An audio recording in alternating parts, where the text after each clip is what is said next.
Hello everyone and welcome back to the channel. We are back with our first video in quite some time. You may have noticed we haven't been doing some videos for quite a while now, but we have finally got our new setup that you can see around me now, which has made it much more possible for me to get back to editing videos and get back to doing Gran Turismo 7 videos, and we're going to be doing some LMU Le Mans Ultimate videos in the future also.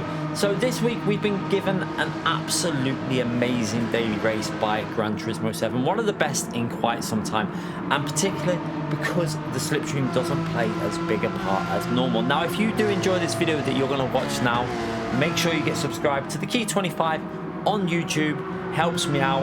And yes, let's get into the details of this race. So as you can see, we are at Laguna Seca in Group 4. Now one of the biggest reasons this race is going to be an absolute belter is because the tyre compounds, soft and hard tyres. It gives options on strategy, and also it gives you the ability to overtake if you want to try something different at the start of the race, which really does make things a little bit more interesting in my view. Another thing is, on this combination, the custom slipstream does not play a massive part in the racing. So what you get is some proper authentic battles without people bomb drafting and some genuine defending and overtaking. So let's get into this and let's get on with the racing.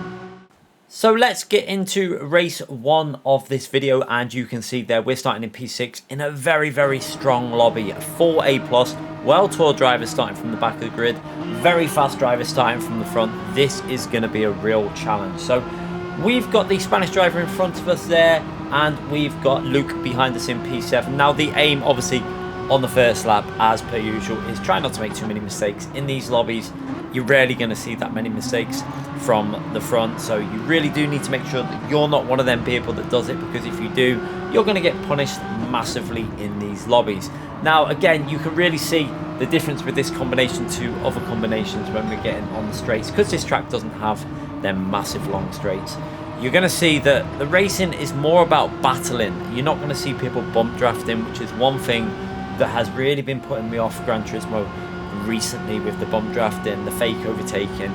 But this is back to how it should be, and it's an absolute pleasure to be involved. When this is like this, it's so much more enjoyable. And you can see here we've skipped ahead to lap 6 and literally no mistakes on the first 6 laps until we get to lap 6 here, where the Spanish driver in front of me gets a penalty.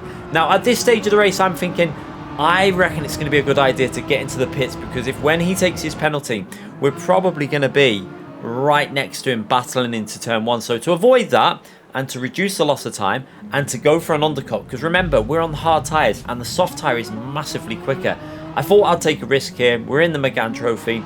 It's reasonably good on tyres. It should be able to cope with doing 7 laps on the softs. It will be a little bit difficult at the end if they've obviously got the fresher tyres. But if we get a good lap in here, maybe we can get ourselves a few extra positions as they're doing that extra lap on the hard tyres.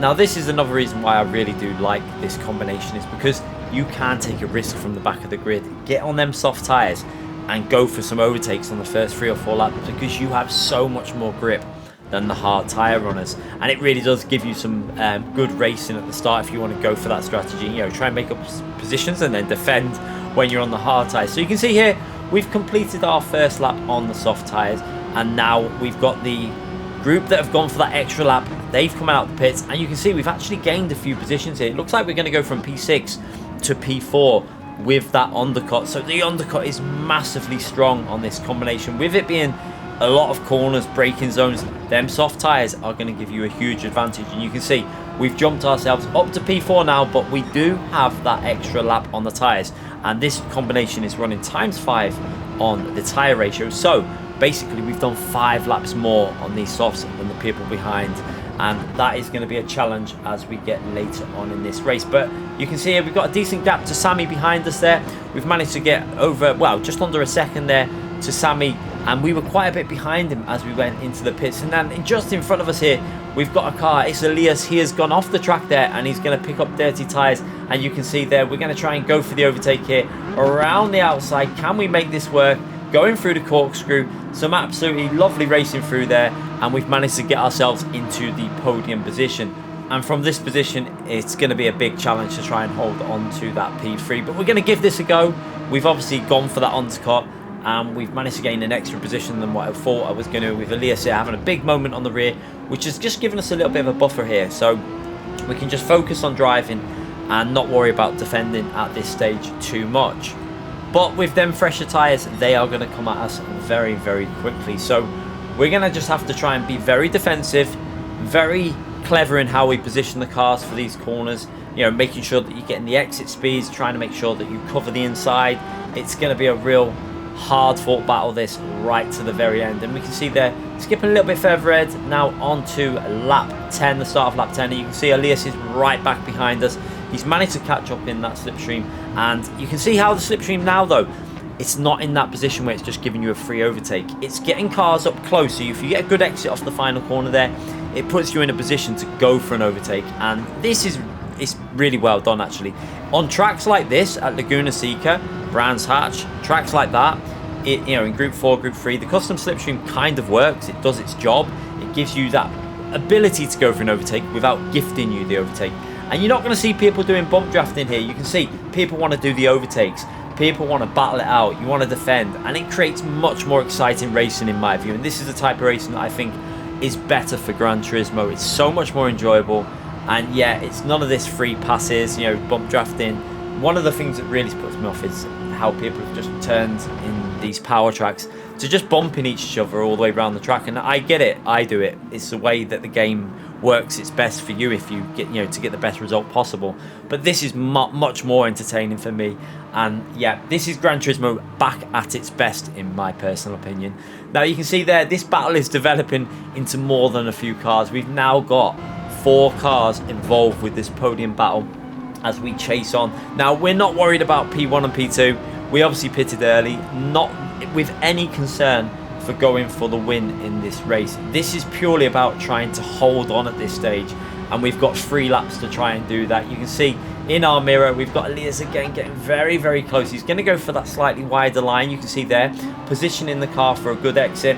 We're trying to make sure we get that good exit, and you can see we've managed to cover that off now. And again, into this right hand corner, want to get a decent exit so that he can't get the inside line. And then we come to probably the trickiest corner I find on Laguna Seca, this right hand corner where you've really got to get on the throttle there, and then he's really quick through there, and that just gives him the ability to go for a move here. You can see he's going to go to the outside and try and go around the outside of the left hand corner, and then try and get that exit speed up the hill into the fast left hand corner. You can see we've just about managed to hold on there, but this battle for the podium is really developing. You can see another group of cars catching up now, where we're obviously fighting. We're on the older tyres, and we're not going to give this up because we want to really get the result with this undercut. So again, into the corkscrew. He has a little look from quite far back there. He was a bit too far back. I think it was like 2-3 attempts back there. Had a little look probably just to make us think about it, and that's actually helped us out though, because it wasn't really on that move. It's actually given me the ability to pull away a bit, and you can see it gave me a few corners without having to defend. But we're back into that right hand corner that we do struggle on a little bit. We run a little bit wide, and again, he's on the outside here. He's going to try and go all the way around the outside. He's actually ahead now, but we're still on that inside, and we managed to get the power down. We both give each other brilliant racing room through that corner, and now we've got the inside line and still in the position of P3, and again into that fast left hand corner, just about holding on. And then we're going to work our way up the hill. Has he got the momentum? Not got the momentum to go for the move, so we can go to the defensive line. And again, he's going to have a little look on the corkscrew, but look at this. Sammy goes for a move on Elias also, which is brilliant to see for me, because then that just gives, again, that little bit of a space to concentrate on my lines and not worry about the mirror too much. But this is really developing into an absolutely amazing contest here as we go into them final 2 laps. You can see there, I think we've got Josetti joining the party, possibly in the Cayman there in the background. So the Cayman, again, another usable car for this combination, along with the Citroen. I've seen a few people using the Supra doing okay-ish. The NSX is probably usable here as well, but definitely the Megane and the Citroen I would call out as 2 decent cars. The Alpha, if you can cope with it, will probably be good on tyres as well. So there's multiple options you can use, but a lot of people are going with the Megane at this stage. Again, Elias putting us under a lot of pressure. We've got the inside line now. He's going to again try and cut back. We're going to use second gear for a rotation, back into third gear, and luckily for us there, as he goes for that inside line to try and get on the exit on the power early, hits the sausage, gets a little bit unstable, and again that just frees us up again to hold on He is going to go for another move though with that better exit that he gets there. The fresher tyres really giving him an advantage on that corner. And now we're going to go into this left-hand corner. A little bit of bashing there, but we all got through nice and smoothly. You can see just how close this racing is. So we've got 5 cars. As again, McGann having a little look on the Cayman. This is just incredibly close racing and very, very good to watch in my view. It's amazing to see this on Gran Turismo without the bump drafting, people defending, people going for overtakes. Again, we've got that inside line into the corkscrew, and again there, it looks like Sammy going for a move on Elias in the mirror there. Nearly made it work, but again, both holding each other up a little bit. Elias goes a little bit wide as he's trying to hold on to that wider line, and it's all kicking off in our mirror at this stage. And this is brilliant for me because we're into the final lap here, and we've just got to try and hold on. And one last corner there, onto the throttle, and we've managed to hold on for a podium. I was truly amazed that we managed to do that with the tyres fading at the end, but that was thoroughly enjoyable. And one of the reasons why I really am excited about this week's Daily Race C. It's definitely up there as one of the best in a while. So we're going to go again. This time we're going to go from P4 on the grid, and we're going to see if we can improve that position slightly. So let's see what happens in race number 2 now. Starting from P4 again, we're behind Sammy, and yet again, same thing as before. Try to keep it nice and sensible at the start. You don't want to make a big mistake, lose that little bit of slipstream. Although the slipstream isn't the biggest factor in this race, it's still enough of a factor that you don't want to lose it. You want to still be in it to help you on them straights. But yeah, when you're not in it, one thing I did notice as well was obviously there is a little bit of dirty air still with custom slipstreamers. When you don't have that, you can push just a fraction more through the corners. So there is a benefit to not having it as well. You can be a bit more aggressive on them corners. And you can see there a little bit of a scruffy start to this race. We've got Luke right behind us again there, who's playing it quite sensible. He's not going to go anything silly there. Luke's a very sensible driver.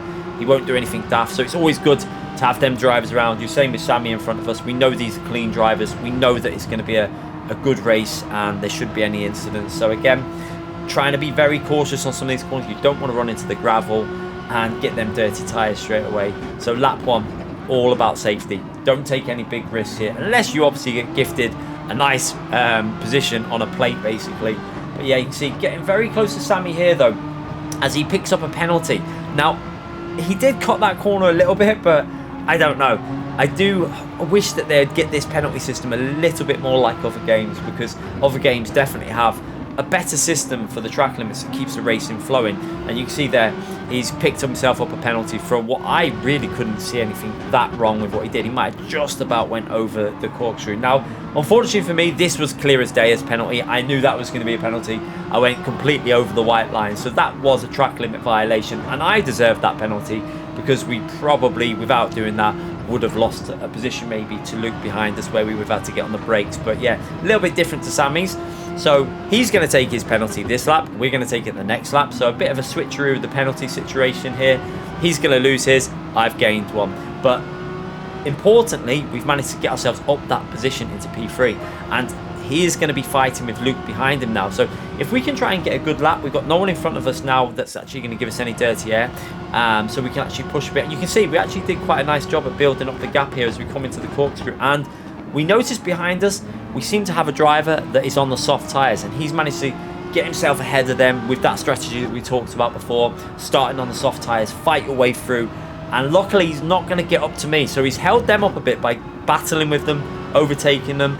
And that's actually helped me massively, because now, as I take my penalty, I'm obviously going to lose the position to the driver behind me on the soft tyres, but we're going to probably hold on to P4 here. So you can see as we take that penalty, we took him behind P3 and we have managed to hold on to that position, which is brilliant. So now we are in a very, very good position because we're approaching the pit stop phase here on lap 6, and we've got a bit of a buffer behind us to Luke as well. We've managed to build up kind of a nice gap there without being under too much pressure, but he is going to go for that early pit stop. Look in the mirror there, you can see him darting off into the pits. He's going to go for the strategy that we went with on that first race. So this is going to be interesting. Roles reverse now. We're going to have to do a very, very good lap 7 here. And we got Sammy behind us, about 1.5 behind. So you can see here, as we come through this left-hand corner, still about 1.5 behind us. And we've got Golty off the track there. Some sort of incident. And Elias slowing down massively. Now at this stage, I was thinking, oh, it looks like Elias is possibly lifting there through maybe an incident. but didn't want to lose too many positions. However, we're going to check that replay as we go into the pits, and we're going to see exactly what happened there, because I was really interested when I saw that about, wonder what's gone on there, what sort of incident has happened, because it's not really an overtaking position into that corner unless you really go for a risky move. But as you can see here, as we go through the left-hand corner, Goldsy just hits the sausage a little bit too hard, and possibly the slowest crash I've ever seen. And I really feel sorry for Elias in that situation, because he tried to play it safe. He braked because in his view, it looked like he was going to come right back across the track and side slam his car, but it didn't. It just hung out on that sand forever and just didn't come back across, and he got on the brakes, lost all that momentum, and now he's in a battle for the lead again. And you can see there, we're right behind him. Lucas took that lead, and the race is back on now as we're on them soft tyres. So this is definitely turned into a very, very interesting race to this Daily Race C. Now, we obviously know at this stage that Luke is on them slightly older tyres, and we know how they feel from the previous race that we did. They are going to be fading towards the end. And we've got Elias in front of us, who's also going to want to get past Luke. So this is definitely going to be a fun one. We've got a bit of a gap to Venom behind us, but we know just how quick Venom is behind us there. And I think he's in the Citroen, which we spoke about before. Another very good car for this combination. I actually started with a Citroen, and I don't think there's a huge difference between these cars. They're very, very good, both of them. You know, if you like the feel of the Citroen, give it a go. I think the Megane might have slightly better exit speeds from some of the third and fourth gear corners, but that Citroen does feel very planted, and maybe you can be a bit more aggressive on the corkscrew and corners like that, where you can really send it down that hill. So yeah, there is pros and cons to each. Both offer pretty similar lap times. Overall, maybe the Megane a little bit stronger in pace, but I do think the Citroen might be slightly stronger on the tyres. So factor that in with your decision which car you go with for this combination. But now you can see there, Elias putting a lot of pressure on the Luke there, as we didn't get the best exit from that corner. So what we need to do is get right back up there. We want to get right into the slipstream of Elias in case he goes for an overtake. I want to be able to try and follow him through basically to take that position, but we're a little bit far back at this point. And then as we come through this next right hand corner, you can see Elias takes a little bit of an early line and clips the sausage again. A lot of sausage clipping going on here, and you can see there he's down the left hand side, and yeah, we took that position, and now we can go after P1. And yeah, we know that Luke has got them older tyres, so let's see what happens. And by the time we get to lap 10 here, you can see we're right up behind Luke. We're going to put him under pressure here. Can't really go for a move there, so backing out. Try and get a good exit off this corner. You can see Luke a little bit wrong-footed, but managed to keep the pace nicely through there. And now we're going to have to try and defend from Elias while we're attacking Luke. This has turned into another great race, and this is why I'm really enjoying this week's Daily C. It definitely is one of the best combinations that I think we've had in a very, very long time. So again, having a little look up the inside there, but again, too far back.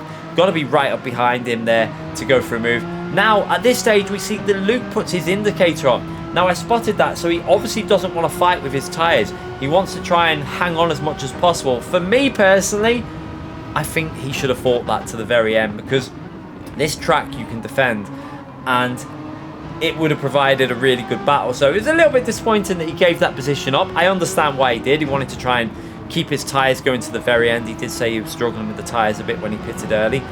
But I do think that he could have fought that one and made it quite a hard battle to the very end, because it is a track we saw before that you can defend on. But we are up into P1, and now we are in defensive mode again. We've got Elias, who is extremely quick at this combination, all over us behind. And we've also got that Citroen there that is fighting us like crazy. He is putting us under a lot of pressure as well. He's putting pressure under Elias. Elias is putting pressure on us. So what we're hoping, if anything, is that Citroen can maybe put a bit too much pressure on and maybe wrong foot Elias somewhere and just give us a bit of a breather as we go through that corkscrew again. Good exit there in third gear, and just trying to hold on. Full concentration. You can see on the camera on the bottom left there where I'm really focused on this one, because it was a really tough race at this stage there. We're coming into the last few laps now. Coming into lap 12 here. Final corner again. Elias had a little look there, but realising again, got to be a little bit closer into that corner, and we get a really good exit. He actually makes a little bit of a mistake, and that's great for us, you can see, because it gives us a bit of a breather. And then by the time we get to the end of lap 12 here, we're still in the lead and hanging on in this position. It's going to be a right battle all the way to the very end of this race. And you can see there that it looks like Luke has fell off a little bit from the Citroen. So, yeah, maybe he should have fought a little bit more. I think he would have been able to battle this out a little bit. But obviously, I don't know what his tyres were like at the end, how they faded when he was doing them 7 laps since. Maybe it would have been just too much of a battle and possibly would have lost more places with that. But we're jumping into that final lap now. And this is going to heat up a little bit more as we've got the Citroen right behind Elias. Elias is right behind myself. You can see again, having a little look there. We're just going to try and make sure we take a nice tight line through the corner and get on the power nice and early there. Again, he has a little look into this next right-hand corner, but again, a little bit too far back again.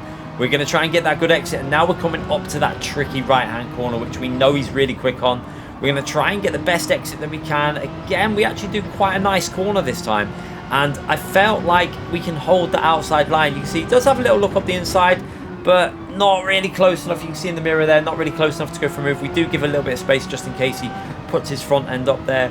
But yeah, he plays it safe and backs out of that one. And now into the left-hand corner where really easy to run off into the sand. And we managed to do that pretty decent again. Now he's got that slipstream. Will he go for a move? We're going to go defensive. Looks like he's going to try and go round the outside. We brake really late, managed to hold on, keep our car ahead. And now look in your mirror here. A brilliant move by the Citroen. Really opportunistic there, and absolutely pulls off a belter of an overtake in my view and puts himself up to P2. But that also gives me again a little bit of a breather going into the final corner, and we are going to take this P1 in another absolutely brilliant daily race there. So a fun week ahead. I'm sure there's going to be plenty of great racing on this week's Gran Turismo 7 Daily Race C, and I really hope you lot enjoy this because, yeah, definitely an improvement in the daily races with this combination. Thanks again for watching. Hit that like button, subscribe to the channel. It all helps me out. Take care, everyone.